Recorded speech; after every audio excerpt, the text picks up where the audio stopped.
आइए हम लोग 10th क्लास का सप्लीमेंट्री का यूपी बोर्ड का 3rd chapter my greatest Olympic prize बिल्कुल लास्ट चैप्टर है। मैं इसको आज आपको समझाऊंगा विद ग्रामर। बने रहिए पूरे वीडियो में।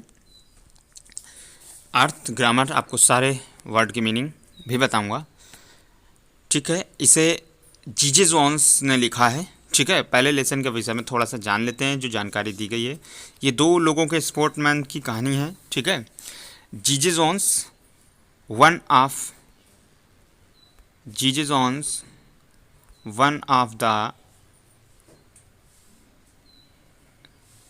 जीजेस ऑन्स एक नाम है, दोनों लेटर कैपिटल हैं। One of the most famous athletes, one of the most यानी मोस्ट कुछ मुख्य। आप देखिए, आप से जब भी जुड़ा हो तो पीछे वाले को पार्ट अलग पढ़िए, आगे वाले को अलग पढ़िए। वन माने एक, ऑफ माने द मोस्ट फेमस एथलीट यानी कुछ मुख्य जो बहुत ही प्रसिद्ध एथलीट्स यानी जो आपके ओलंपिक गेम में तरह तरह के खेलों को खेलते हैं उनको एथलीट्स बोला जाता है। ठीक है, खिलाड़ी।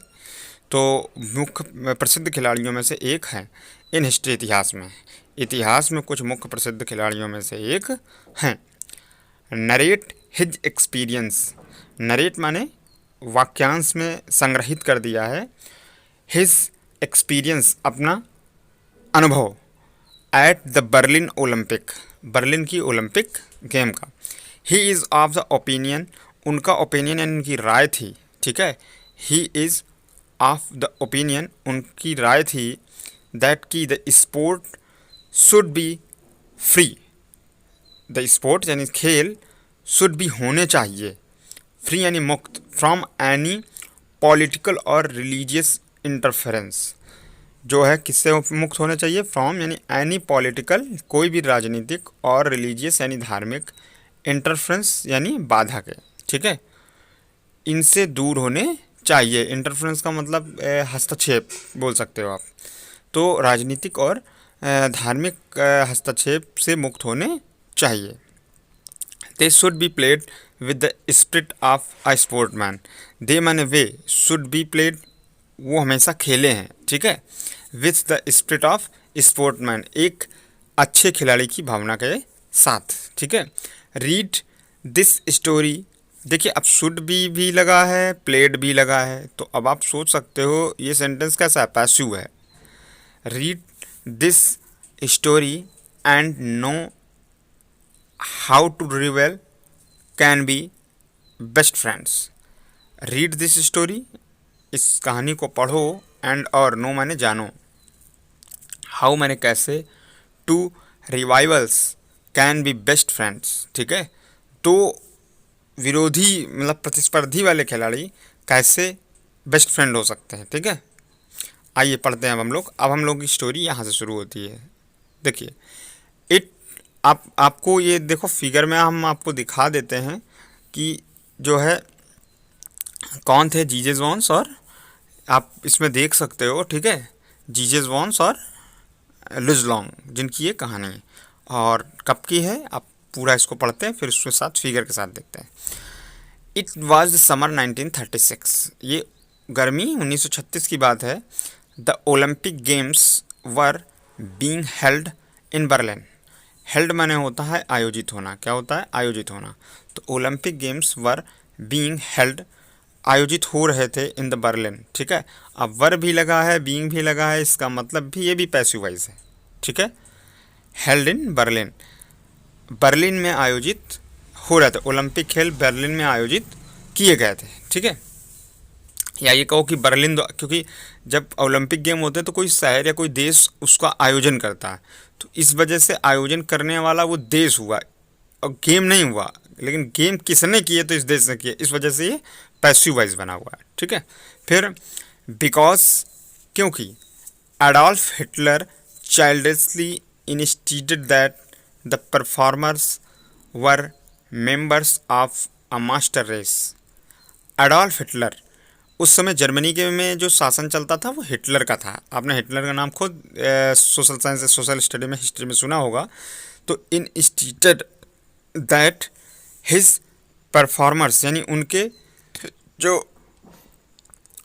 परफॉर्मर्स यानी प्रदर्शन करने वाले प्रतियोगिताकारी हैं, खिलाड़ी हैं जो, were members of a master race, वो एक सदस्य हैं किसके, मास्टर रेस यानी सर्वश्रेष्ठ खिलाड़ियों के, ठीक है।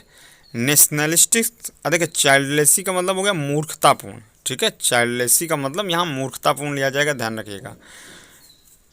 Nationalist feeling, master race nationalist का मतलब राष्ट्रीयता की भावना, वर रनिंग हाई, बहुत उच्च स्तर पर चल रही थी।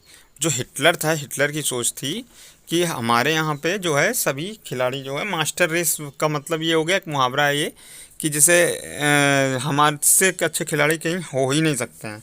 तो ये इसमें इन्होंने बात बताई, क्योंकि उनके जो सोच थी हिटलर की, वो अपने खिलाड़ियों को छुपा के रखते थे और बाद में एंड टाइम पर लाया करते थे, ठीक है। तो इस तरीके से ये आपकी बात हुई। फिर उसके बाद हम लोग बात करते हैं आगे कि इंस्टीट्यूट का मतलब, देखिए मैंने आपको नहीं बताया, इंस्टीट्यूट माने होता है दोहरा ग्रह किया हुआ। क्या होगा, क्या होता है, मतलब दो तरीके की बातचीत करना, इंस्टीट्यूट है ना, या दुराग्रह का मतलब होता है जैसे किसी का उपहास टाइप का कर देना, ठीक है। चाइल्डलेसी इंस्टीट्यूट जो है मूर्खतापूर्ण दूसरों को दूर हटाने, दुराग्राहित करने की भावना के साथ, ठीक है। द परफॉर्मेंस यानी प्रदर्शन करने की, were the member of the master race, अपनों को सुपर बताना और दूसरों को बेकार बताने की जो भावना थी वो मूर्खतापूर्ण, वो सबसे हाई लेवल पे चल रही थी हिटलर की उस समय। I want I was not too worried, I was not too worried about this, I was not too, मैं नहीं था, वरिड मैंने चिंतित, अबाउट ऑल दिस, इन सबसे। I did trend sweetened and disciplined my self for 6 years। I did trend, मैं trend या किया गया था यानी तैयार किया गया था, स्वीटेड पसीना बहाया था, एंड डिसिप्लिन्ड, डिसिप्लिन माने तो आप जानते हो अनुशासन होता है, तो अनुशासित किया गया था। माई सेल्फ, मैं खुद के द्वारा, फॉर द 6 year, 6 साल से, with the game in mind, दिमाग में रखकर, यानी मैंने खुद को ट्रेंड किया, स्वीटेड किया यानी पसीना बहाया, मेहनत की, एंड डिसिप्लिन्ड और अनुशासित रहा, for 6 year, with the game in mind, in game को, माइंड मैंने याद रखिएगा मन होता है, यानी अपने मन में इन खेलों को रख कर। While I was going over on the boat, जब I was going over on the boat, मैं बोट पर जा रहा था। याद रखिएगा जब कोई किसी के ऊपर होता है तो उसके ओवर का लगाया जाता है, ठीक है। और जब कोई चीज़ हवा में ऊपर होती है तो उसके लिए अबव का प्रयोग किया जाता है, ठीक है। All I could think about was taking home 1 or 2 of those gold medals। all माने हम सब, I could think ऐसा सोच सकते थे, about was taking home यानी घर लेकर आएंगे, ठीक है। अब देखिए ये भी पैसिव वॉइस है कि अबाउट के बारे में हम ये सब सोच सकते थे, इस बारे में या सोच रहे थे कि was taking home 1 or 2 those gold medals, हम 1 या 2 तमगे, गोल्ड यानी मेडल्स ले आएंगे, घर ले आएंगे। आई हैड माई आइज़, मेरी आँखें, specially on the long jump, मेरी आँखें मुख्य रूप से लॉन्ग जंप यानी लंबी कूद पर थीं। A year before, 1 साल पहले, I did set the world record of the 26 feet 8.5 inches।